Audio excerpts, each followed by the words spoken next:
सूर्य उदय का समय हो गया है माधव, लेकिन सूर्य देवता दर्शन क्यों नहीं दे रहे?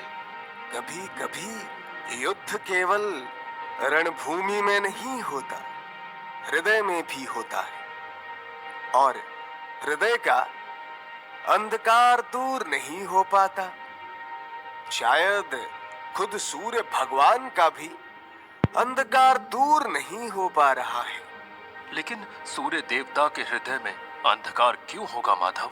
जहां मोह होता है वहां पर संघर्ष भी होता है, और जहां संघर्ष होता है वहां पर इंसान को जीतने की इच्छा भी होती है। उस काम में सफल होने की भी आशा होती है। लेकिन जीवन हो या युद्ध हो, सफलता केवल 3 शास्त्रों से ही प्राप्त होती है: धर्म, धैर्य और साहस। और सब कुछ तो केवल साधन है। तभी वहां पर एक लंबी दाढ़ी, चौड़ी कदकाठी, उसके चेहरे में काफी तेज, गले में रुद्राक्ष की माला धारण किए हुए ब्राह्मण के भेष में एक व्यक्ति आता है, जो उनकी बातें भी शायद काफी देर से सुन रहा होता है। आप एक शस्त्र भूल गए हैं माधव, और उस शस्त्र का नाम है अवसर। क्योंकि बिना अवसर ना तो धर्म काम आएगा, ना ही धैर्य काम आएगा, और ना ही साहस काम आएगा। पांडु पुत्र अर्जुन का कल्याण हो। वासुदेव कृष्ण को मेरा प्रणाम। जी प्रणाम। आपने इस धरती पर कल्याण करने के लिए और धर्म स्थापना के लिए युद्ध के रूप में जो कार्य शुरू किया है, उससे मेरे दिल में आपके लिए और भी आदर बढ़ गया है। जो लोग आपकी तरफ से इस युद्ध में भाग लेंगे वो कितने भाग्यशाली होंगे। मेरे जैसे ब्राह्मण जो खुद ही इतना बूढ़ा है, उसमें इतनी शक्ति कहाँ है कि मैं शस्त्र धारण कर सकूं। लेकिन फिर भी मैं अपनी ओर से इस युद्ध में एक मूल्यवान आहुति देना चाहता हूँ।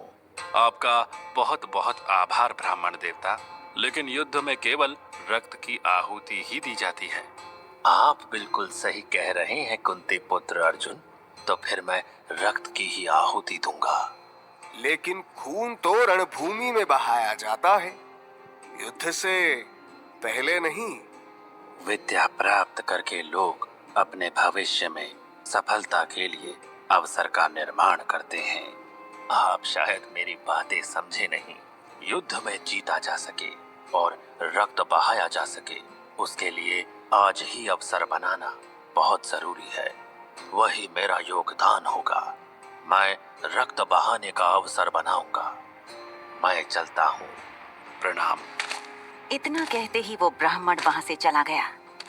इधर अर्जुन और श्री कृष्ण के चेहरे से चिंता साफ झलक रही थी।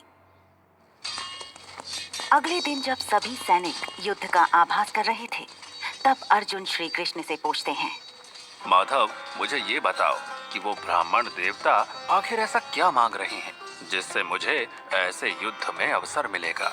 अब तुम इसे छल कहो, कपट कहो या अवसर कहो, स्थिर मन को स्थिर करने के सारे प्रयास, सही मायने में इनका कोई मूल्य नहीं है।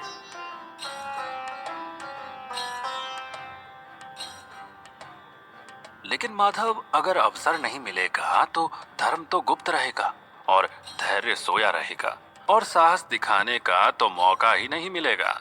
ऐसा धर्म झूठ है जिसे अवसर की आवश्यकता हो। अधूरा है वो साहस जो अवसर के बिना जागता ही नहीं, और बेकार है ऐसा धैर्य जो सफलता से पहले ही खो जाता है।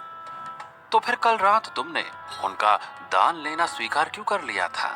उनका ये दान लेना बहुत जरूरी था, और इस धर्म युद्ध में प्रत्येक दान, प्रत्येक आहुति बहुत मूल्यवान है।